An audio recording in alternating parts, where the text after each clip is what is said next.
and welcome to my channel. My name is Alex B, and this is alexbewell. So this is the place where I want to document my journey of self-growth and self-development and self-discovery that will help push me to the person that I want to be and the lifestyle that I want to be living. Okay, so now that the intro is out of the way, let's get into the video. Here are the 7 things that I learned from 2017. Number 1, feelings aren't good or bad, they just are.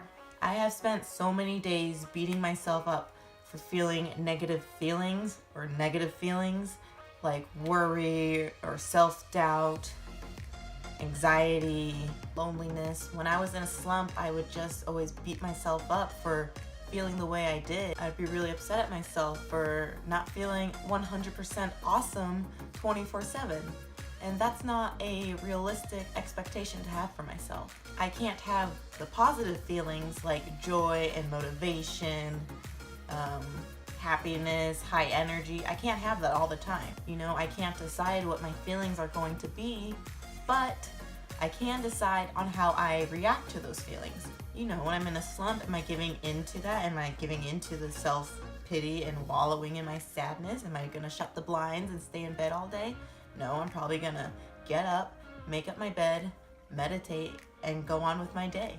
All right, number 2 is to trust the process. Many times I have given up because I didn't see the results I wanted fast enough. You know, when you start something new and you're all motivated and you're excited because it's something new and you're just woo!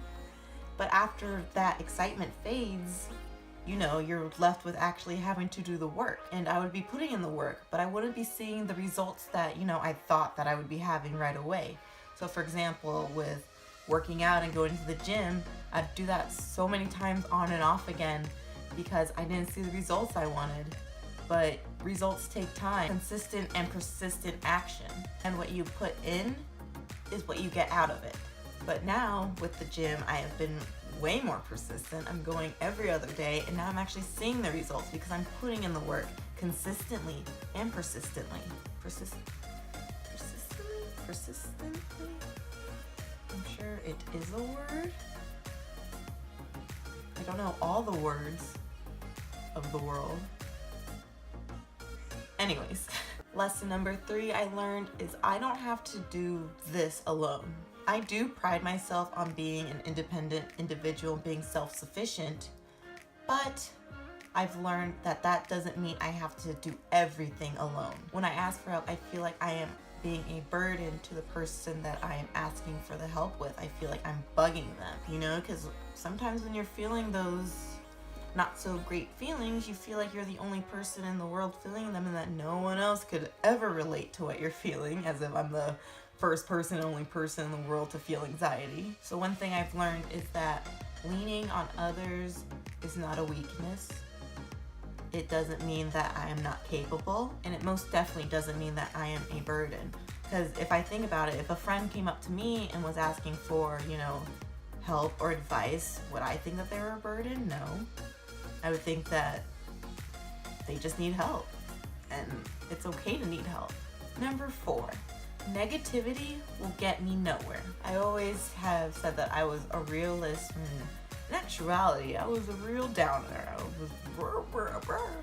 I was a real pessimist, a real Debbie Downer. I would never let myself get excited for things. I'd always just be like, we'll wait and see how it turns out, and then I will react accordingly. My idea was, you know, if it works out great, then great, and if it doesn't, well then, you know, at least I was right because I knew it wasn't gonna work out. Stating that I was a realist was a lie when the truth is I was afraid of disappointment. I was afraid of getting my hopes let down, you know, because the higher you believe and the higher you hope, you know, the higher there is a chance of you falling and the harder the fall would be. But one thing I've learned is that our thoughts that we have, negative, positive, those become our words, and our words become our actions, and then our actions become our reality.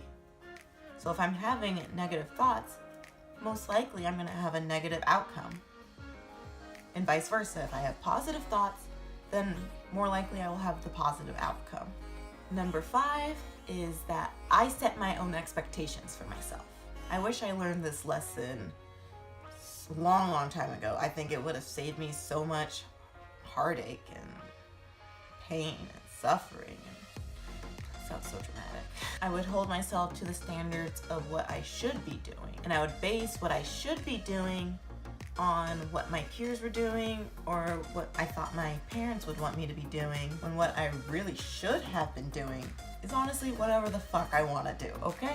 The only person that I need to be comparing myself to is past Alex. And as long as I'm doing better than that girl, then I'm doing great. Number 6 is that the mind and the body are one. They are so connected. If one of them is sick, you can be guaranteed that the other will follow. My basic body needs are met. So I need to make sure that I'm eating, that I'm hydrated, that I've gotten a good night's rest. Because without those 3 basic foundation things, you're not even gonna have the energy to accomplish any of the goals that you set for yourself. So I know for me, when I am cranky and I feel like the world is ending, I just don't know why. Honestly, it's because I'm fucking hungry and I need to eat something. You know, I'm the type of person that wants to be go, go, go, go, go. But you know, the body needs a break. It needs time to relax. It needs time to refuel.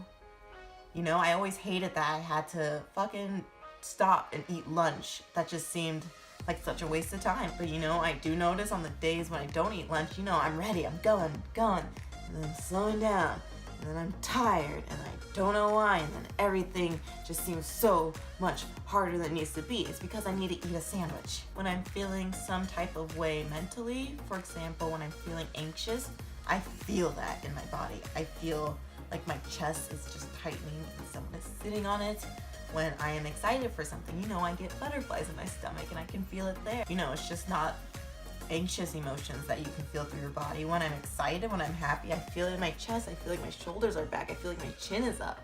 I feel like I'm beaming. So the mind and the body, they are one. All right, and lucky number 7 is I need to let fear be my guide. And it is advice that I really need to start taking.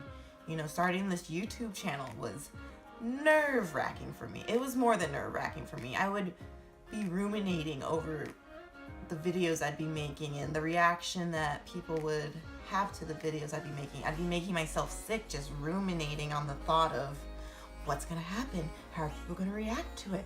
What if I'm no good? I let my fear have the final say in whether I'm gonna do something or not. You know, my fear of failure and embarrassment or uncertainty, it keeps me safe, but it also keeps me stagnant. And playing it safe is almost a failure in itself. So that I'd be ruminating on all these questions and what ifs, when really the only way to get answers to those questions is by doing. You know, by doing, the unknown is no longer the unknown because clarity comes from action.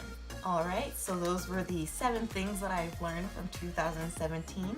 If you like this video, be sure to subscribe. I also have a blog post, which I will link down below. All right, thank you for watching. I'll see you in my next video.